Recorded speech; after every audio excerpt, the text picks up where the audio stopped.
Hey, once again, thanks for coming to see another one of our Kings Bay instructional videos.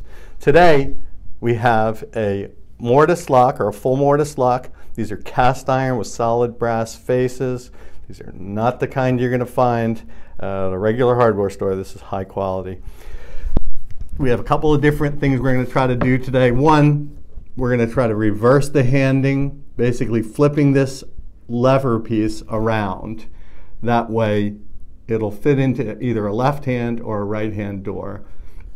Also, just to let you know, this particular one is a deadbolt piece which is turned out and in to make it work, and most folks have to cut off this metal piece to make it fit in exactly the way you want.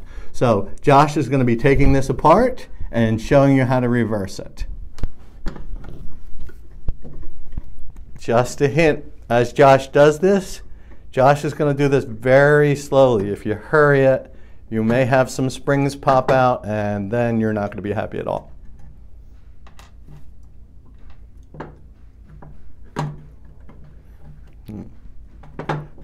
Actually, in some cases, when Josh will pull this particular piece off, which is a little bit difficult to get off, I've had a couple of different people get their photo or their camera out and take a picture of this just as it sits now.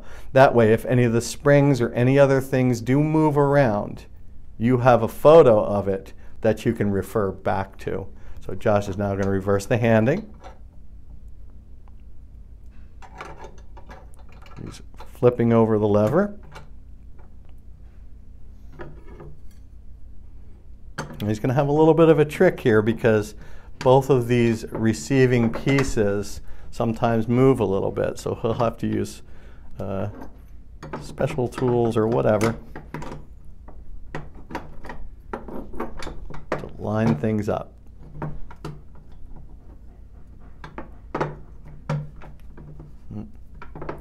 And remember, it's okay to take your time with this. I mean, it's better to do it slow and get it right than to try to force it and end up with a problem in the end.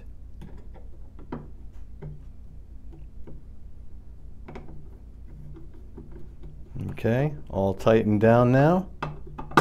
And you and Josh has reversed the handing on this mortise lock set. Once again, thanks for coming by and seeing another one of our Kings Bay instructional videos. TheKingsBay.com.